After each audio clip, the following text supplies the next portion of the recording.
Shalom. First and foremost, I want to give all praises, honor, and glory to Yahweh, Bahasham, Yahweh Shai, Bahasham, Rachak Kodash.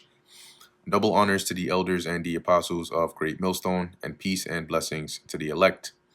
And today we're going to go into the book of Deuteronomy, the 24th chapter. When a man hath taken a wife and married her, and it come to pass that she find no favor in his eyes, because he hath found some uncleanness in her. And you go into that word uncleanness, one of the definitions there is, let me see if I can find it again. Some defect in the woman. Whoops. That's not what I meant. Yeah. So Irowa, right? It says here, expose indecency, improper behavior, right? Which is one of them as well, one reason. But also when you look in the Hebrew Chaldee lexicon, you see here it says, let's see, where did I find that? Nakedness, shame, filth. Yeah, right here. Any defect found in a woman, right? So something that is displeasing to the man. And it could be in a, it might not be physical, right? But then again, it might. So for whatever reason, he finds some uncleanness in her, then let him write her a bill of divorcement and give it in her hand and send her out of his house. And when she is departed out of his house, she may go and be another man's wife. So if she's been given this bill of divorcement, according to the law, which the Lord, Yahweh Shai, spoke on this as well, right? But at the time Moses is saying this, he's saying once she's divorced, she can go and, she can be married onto another man. And if the latter husband hate her, so now the next person she remarried to also doesn't like her, and write her a bill of divorcement and give it in her hand, and sendeth her out of his house. Or if the latter husband die, so now she becomes like a widow, which took her to be his wife, her former husband, which she sent or which sent her away, may not take her again to be his wife. After that, she is defiled. See, because she went away and she got popped, dealt with another man. She can't come back. That's like today they talk about your ex, the whole my ex.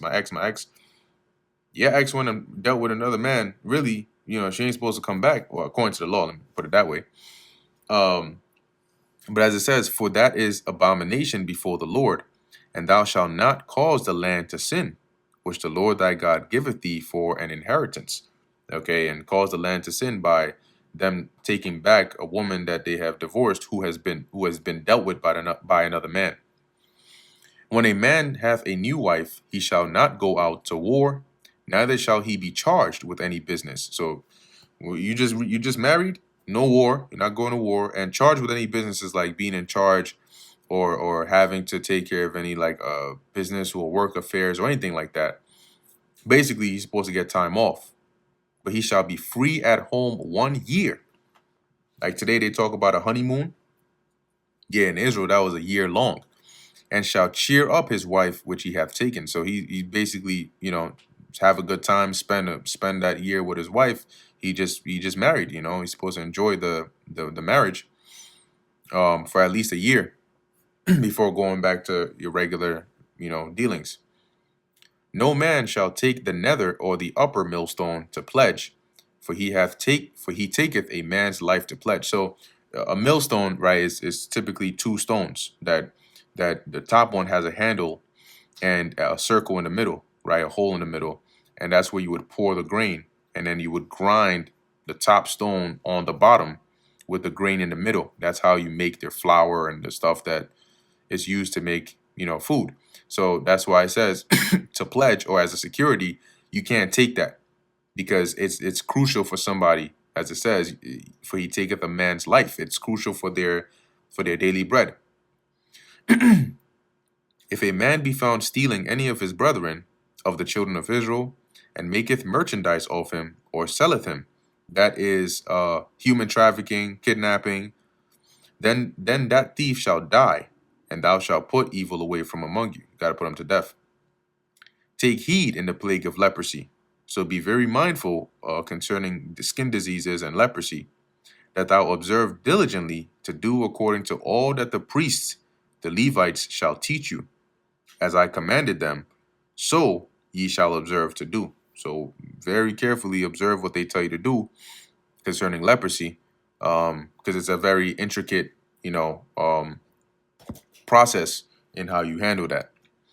Remember what the Lord thy God did unto Miriam by the way, right? How he struck her with leprosy. After that, ye were come forth out of Egypt, and she had to be out the camp until she was done, I think for a week. When thou dost lend thy brother anything, thou shalt not go into his house to fetch his pledge. So you lend something to somebody to give you a deposit. You can't go into their house to pick that deposit out of their house. Thou shalt stand abroad. You got to wait outside. And the man to whom thou dost lend shall bring out the pledge abroad unto thee. And if the man be poor, thou shalt not sleep with his pledge. So you're not going to keep his pledge overnight. And usually that pledge, if he's poor, would be his cloak or his garment, his outer garment. And you're not supposed to keep that overnight.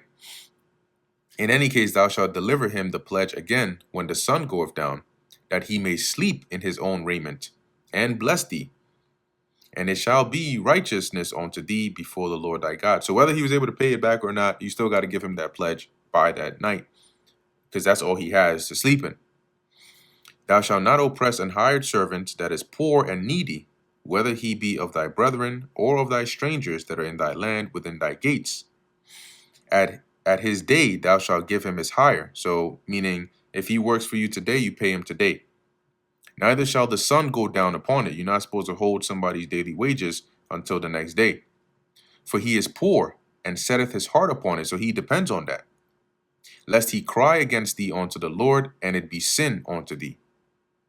The fathers shall not be put to death for the children, neither shall the children be put to death for the fathers.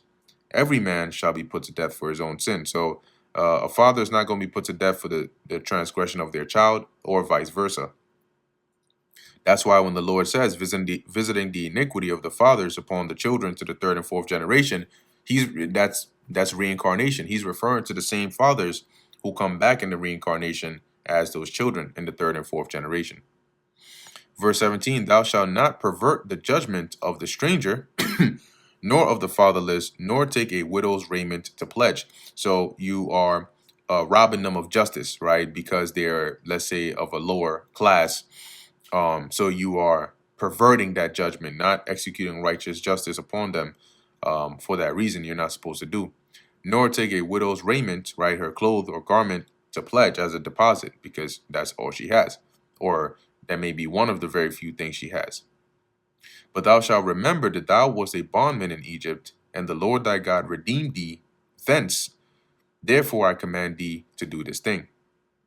When thou cuttest down thine harvest in thy field, and hast got a sheaf, and hast forgot a sheaf in the field. So during your harvest, you bundling up the grains into sheaves. If you forget one in the field, thou shalt not go and fetch it again. You got to leave it there. It shall be for the stranger, for the fatherless, and for the widow, that the Lord thy God may bless thee in all the work of thine hands. And it keeps mentioning the stranger here because imagine you are, let's say you are, I don't know, Jamaican, right? But you weren't born in Jamaica. And then you move there and you're new there and you don't have as much experience or even, wealth or anything in the land like the rest who are homeborn. You're at a disadvantage, just like one who is fatherless or one who is a widow. So oftentimes they're sometimes classified together.